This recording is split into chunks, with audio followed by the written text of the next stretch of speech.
बड़े व्यापारी के घर में अगर आप रेड कंडक्ट करिएगा तो कैश इन हैंड कोई भी बड़ी कंपनी के पास निश्चित तौर पर होता ही है।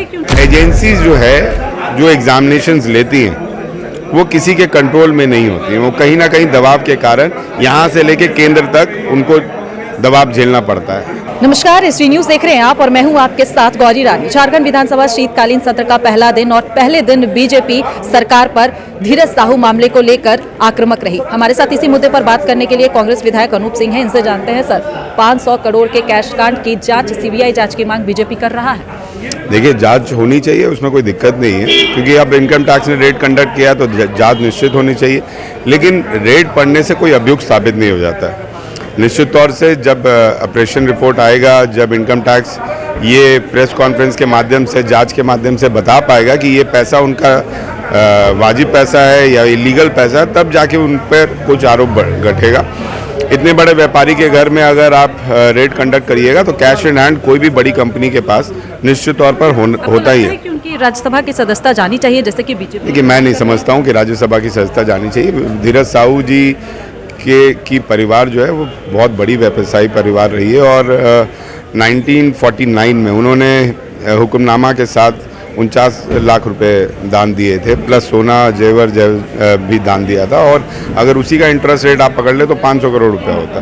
तो मैं ये नहीं समझता हूँ कि किसी पे भी रेट कंडक्ट होने से वो अभियुक्त साबित हो जाता है। निश्चित तौर पर आने वाले समय में जब जांच होगी तब इसका पर्दाफाश हो पाएगा कि वो लीगल है या नहीं। मेरे को लगता है कि जितनी बड़ी कंपनी है उनकी 10,000 करोड़ की कंपनी होगी और उनका पर डे का जो कैश इन हैंड का ट्रांजैक्शन है वही 25-30 करोड़ का है, क्योंकि उड़ीसा में आज के डेट में 30-35 साल से उनकी शराब के पूरे गवर्नमेंट ठेके हैं। तो अभी जांच होना बाकी है, रेड कंडक्ट होने से कोई अभियुक्त नहीं होता। बिल्कुल सर, ये तो जांच का विषय है, लेकिन क्योंकि शीतकालीन सत्र का आज पहला दिन है, जिस तरीके से बीजेपी का जो रवैया है इससे साफ पता चल रहा है कि शायद ही ये छोटे से सत्र में, क्या लगता है आपको, जन मुद्दे उठ पाएंगे और जिस तरीके से पहली बार सदन में नेता प्रतिपक्ष होगा।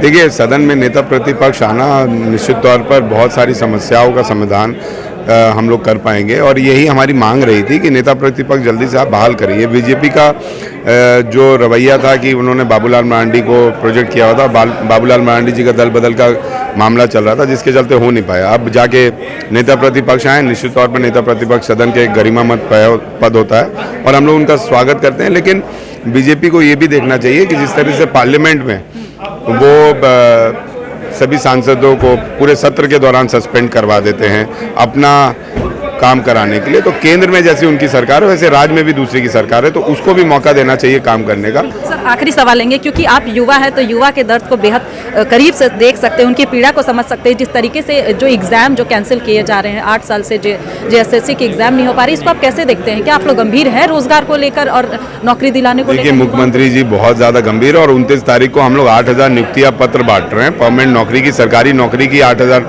नियुक्तियाँ पत्र बांटने जा रही है सरकार, और जो एग्जामिनेशन का डेट आगे बढ़ा है उस पर जल्दी कार्रवाई करते हुए हम लोग।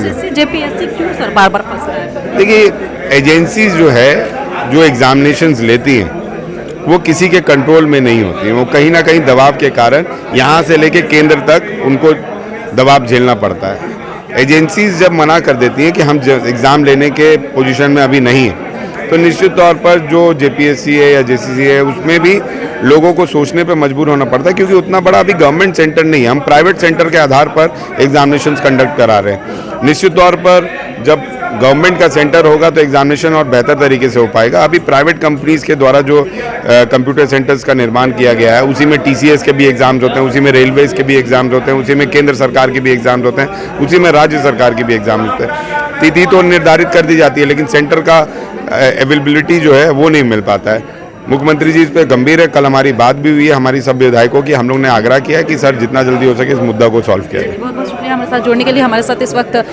कांग्रेस विधायक अनूप सिंह बात कर रहे थे, जिन्होंने तमाम मुद्दे पर अपनी बात रखी। मैं गौरी रानी, एसटी न्यूज़ के लिए रांची से।